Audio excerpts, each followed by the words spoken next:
Endeavor, Horizons of the Infinite, Episode 21. Endeavor to Save the World, Part 2. By Elton Garr. Adrian Watt, captain of the Starship Endeavor, sat in the command chair whittling a face into a thin wooden disc. "Is this any better?" Adrian asked, holding the disc so that Regan, the pilot, could see it. "Is it a cat?" Regan asked. She had spent most of the last 2 weeks flying the shuttles back and forth to Metachen, but the other pilots needed flight hours too, so she was taking the day off and monitoring the ship's orbit. "It's my mother," Adrian said. Was she a cat? Mick asked. "It's not as easy as the Metachens make it look," Adrian said. They've all been doing it since they were children. But why do you care what they look like? They don't. Mick said. That wasn't true. The ones they passed around freely were pretty simple, but every one of them had a collection of important tokens. Those included particularly beautiful discs from important people, or those they got in important events like weddings or graduations. "We're the first off-worlders they've ever met. And these discs will be in a museum, eventually. I'd prefer if children 200 years from now aren't asking why it looks like a cat." "I doubt anyone will. I don't think they have cats," Regan said. She was one of the few people who felt comfortable enough with him to make that type of joke, and he wasn't sure if he should encourage it or not. Joking around with the captain when you were on a cargo ship was one thing, but the Endeavor was literally trying to save an entire world. He was reminded of that when Mick said, You have a meeting in 7 minutes. The captain said, "Let me know if anything needs my attention," and went into his ready room. He hadn't forgotten the meeting. It was hard to forget a meeting with the leader of 1 billion people, but having the same meeting every day meant there simply wasn't much left to prepare. Patch was working on the monitor, and the engineer said, I can't guarantee the image will be good or stable. But you'll see them. It would have been easier to give the people on the surface a few cameras rather than trying to rewire the Endeavor's systems to integrate with primitive technology. But he needed to retain the pretense of following their orders by establishing trade with the world, and none of the corporations would accept giving them technology rather than selling it to them, even if it made everything go smoother. Once he was seated, he opened the communication channels, took a sip of his coffee, picked up one of the tablets, and tried to relax as he waited. The Endeavor had updated the list they had been working on from its technology database. Adrian and the Endeavor had spent most of the last 2 weeks finding technology they could trade to the Metachens. At first, he had assumed it would be easy. Commonwealth technology was 200 years more advanced than Metachen technology. But there were 3 difficulties. The first was the things they already had. Adrian had offered several technologies just to find that they weren't needed, either because they had something similar enough to work, or because they had found a way to do the same thing without it. And there were plenty of things that were simply too far outside of their understanding. They might be able to work out faster than light travel in a few decades, but the Asteron Dynamics ships were less than a day out. Those he understood. It was the third that was most upsetting. There was a surprisingly large amount of technology that was simply offensive to Metachens. They were polite about it, but even with an imminent attack, they were unwilling to accept it. The discs were the key to understanding that part of their culture. They idealized individualism and uniqueness above almost anything. That meant the idea of mass production was abhorrent. Part of that Adrian could understand. Working in a factory was all too often soul-crushing, but they desperately needed to ramp up production, and a factory would do that. They instead created large interconnected craftsmen and artists' guilds. Members of those guilds might make the same thing 100 times a day, but the amount was entirely up to them, as was who they traded or sold with. It shouldn't work, And in the Commonwealth, with centuries of history teaching people to sell their lives 1 hour at a time, it wouldn't. But there were advantages. The biggest for their current situation was that it would be almost impossible to destroy their infrastructure. You couldn't bomb a factory that didn't exist. It was also remarkably flexible. A factory had to be reworked entirely if you wanted to change what it made. A large group of artists each making one part could quickly switch to making something else. Many of them wouldn't even have to change what they made, just who they sold it to. He was considering it when the lights on the communicator began to pop on, and then the images began to appear on the screen. There were 6 people, each dressed in handmade clothes. One began to speak, and everyone, including Adrian, went silent. She said, Captain, do you have an update on our approaching visitors? The first of the 3 ships will arrive in a few hours. I'm confident they would be pleased for you to have time to prepare your trade goods. Adrian said. That was as much cover as he had bothered with over the last few days, and it was as much to remind the Medichans of his inability to really help as it was to keep himself out of trouble. We are encouraging the population to leave the cities and have warned other countries. But it doesn't go well.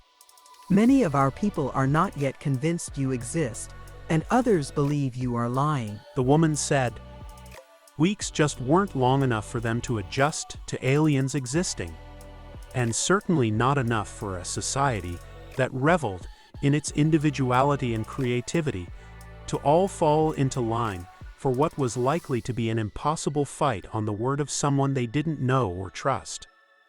How would you suggest we proceed, Captain? Another asked. This wasn't just another person, though.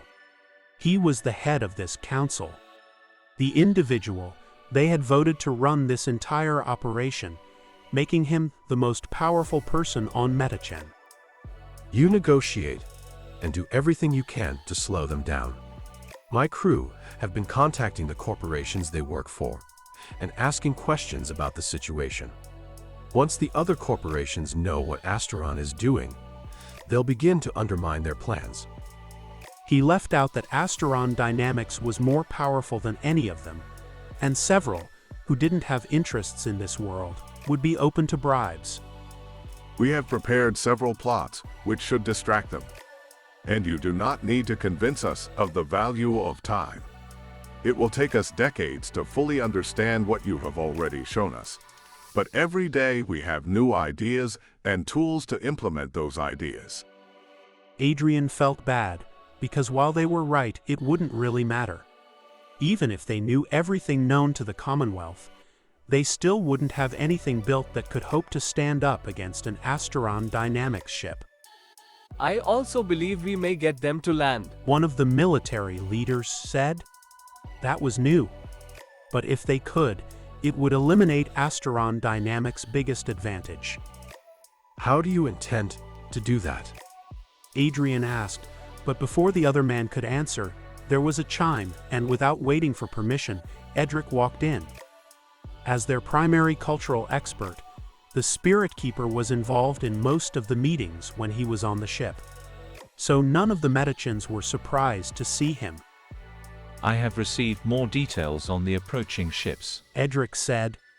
Technically, Adrian should excuse himself from the meeting and get the information in private. Is it what we expected? Adrian asked.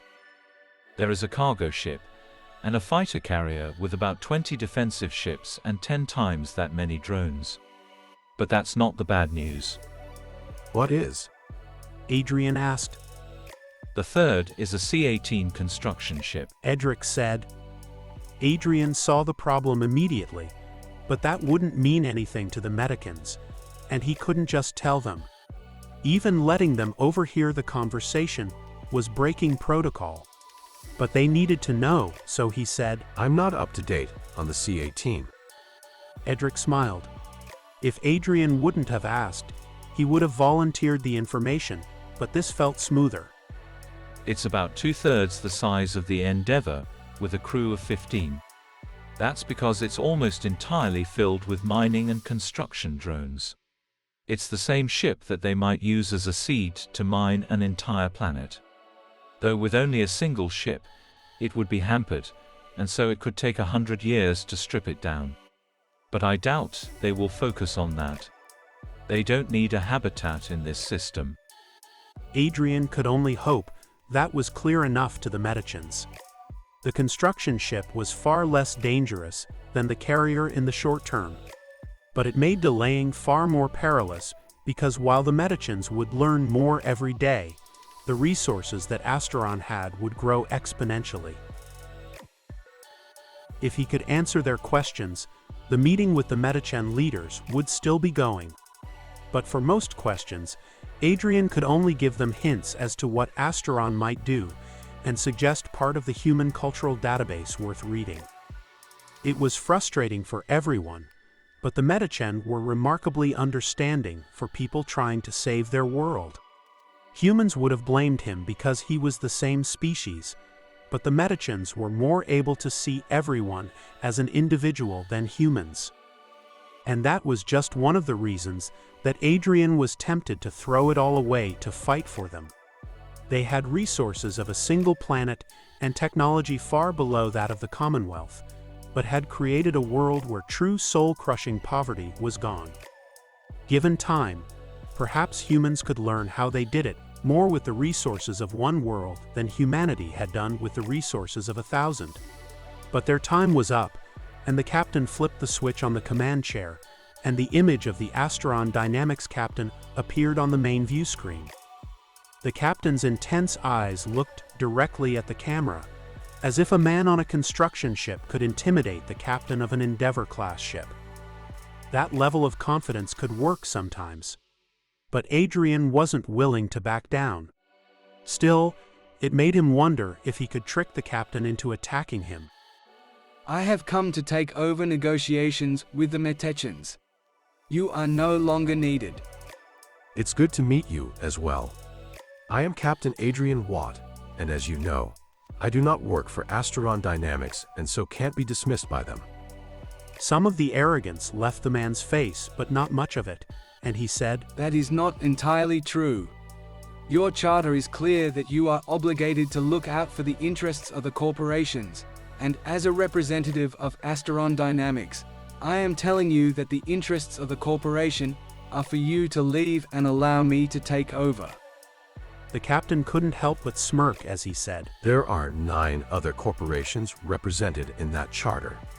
So Asteron Dynamics could only give that order if no other corporation had any interests in this world. I assure you that both Nexa and Lumina Optics have a vested interest in the abundant Tentium. It was more or less a trump card. The other corporations may be willing to ignore Asteron's expansion to this world, but Lumina Optics couldn't afford to let such a vast amount of one of the most valuable and rare metals fall into the hands of a competitor. If Asteron Dynamics took over this planet, both would either have to buy it at a massive premium or lose market share as Asteron began to make sensors. Nexa would be less harmed, but neither could afford to just ignore it. The construction ship captain checked his tablet, then said, You may trade for Lumina Optics mineral rights, but do not interfere with our mission. I wouldn't dream of it, Adrian said, and turned off the communicator. Edric had hoped that perhaps the people of Medichen could pull off the captain's plan to delay Asteron. He had even used what influence he had to slow down the Asteron ship's arrival. But Asteron simply didn't negotiate. They barely even contacted them. They simply informed the rulers of Metachen they would be putting a mining base on the moon of the 5th planet of the system. It was a better strategy than Edric would have expected. Asteron Dynamics was, in many ways, the opposite of Nexa. Edric's corporation worked behind the scenes and avoided showing its power. Asteron used the full force of its power to bulldoze through everything, a tactic that had made it the most powerful and wealthy of the megacorporations, at least on paper. Adrian must have seen Asteron's ships leaving, and even without the tools to listen in on the conversations Edric had, he'd get to the outcome eventually. So rather than interrupt him, he turned on the spy camera he had put in the captain's ready room. The image of the captain's office appeared, but there was something wrong. The camera had moved. It could move on its own, but the AI was rudimentary, and it would only do so to avoid being caught. Edric reached for the self-destruct button. Getting a new camera would mean moving one of the others, leaving him partially blind. But before he pushed the button, the captain said, I think it's time we talk, Edric. He couldn't help but smile as he walked to the captain's ready room. He had been scattering clues for a while, and the captain had passed the test. He had figured out who he was. Now they could move on to the next step. The captain looked irritated. The listening device was on his desk, and he looked up at Edric and said, Tell me why I shouldn't kick you off this ship. Edric smiled and said, Because then you wouldn't know who the Nexa liaison was, or if they were on your side. You've been spying on me, Adrian said. That's hardly fair. I've been spying on everyone. That's what Nexa does, Captain. The good news for you is that I don't have time to be angry. Can Nexa help or not? You know better than that, Captain. Nexa doesn't intervene directly, and they're not going to use resources on a world outside of the Commonwealth without a good reason. Edric said. So you let an entire world fall under the hand of corporate dictators? Adrian said. It wouldn't be the first time. Or do you think Nexa had no interest in the Jaik War? There were plenty of soldiers who still hated the Genik even after they had lost and been put to work for the Commonwealth. But he had never heard Adrian say anything negative about the Genik. I had friends who were killed in that war, Adrian said. His voice wasn't even angry. So did I. But you have more information now than you did then. Are you entirely certain that the universe isn't safer with the Jaik on our side? Are you sure the Jaik aren't safer? He had to be careful because he was getting very close to sharing secrets that could get not only him, but everyone on the Endeavor killed. How would they have stopped it? Adrian asked, and Edric was glad that he understood. Nexa hadn't started the war, at least not all of Nexa. But they also hadn't stopped it. A few scandals come out, a few others don't. Someone gets food poisoning on the day of an important vote. It's all very complicated and very simple. And when did they learn about the Nexari? Adrian asked. I'm not in the inner circle. We get hints and shadows, not detailed histories. But your question makes dangerous assumptions. What do you think Nexa stands for? The look on the captain's face mirrored the shock when Edric had learned of this too, but it wasn't quite as bad as he assumed, so he said, We aren't the Nexari, though some of us think of ourselves as gods. In a language that existed before humans, it means those who hold power. No one has ever accused Nexa of being humble, Adrian said. I'm telling you something almost no one outside of the corporation knows, and very few inside. One that I can only tell you because you found the secret. The founders of our order discovered the greatest of secrets. A warning and a guide to a path that can save all of us. Even the Meteshan could be saved. What does it say? It's complicated. No one who spoke the original language survived. So even what we know is a bad translation. And yet, you've shaped the world to prepare for it. Because it tells of a place entire civilizations could escape to. A place the Nexari won't go or don't have power. A few assassinations, some lies, even the enslavement of a world. It's all unimportant compared to the salvation not only of humanity, but all of those races as well. You know I don't agree. But I want to hear it, Adrian said. It's not short, and none of us are told the whole thing. It's too dangerous for the secret to be in one place. But I know a few key passages. We have fled to the place the Nexari cannot follow. We await those who come after. We await you. Come to us. Find us. Join with us. Adrian looked at him and said, Have you found them? I believe we may be close. And I hope a similar message may have been left for the Metetians. Then we should find it. Adrian said. Author's note. As I get near the end of the first season of Endeavor, Horizons of the Infinite, some of the major secrets have to come out. And while I had considered focusing more on the struggle against Asteron in this story, I felt like there would be more impact if the revelations happened in this section and the struggle for Metachan happened in the next. I do hope that everyone is still enjoying this story, because I'm having a lot of fun writing it, but feel that as it gets near the end of the season, it has become difficult for someone to jump into. But with the end of the season, some things will be tied up, and new things will become more important, allowing for a partially fresh start. Thank you. Elton Gar.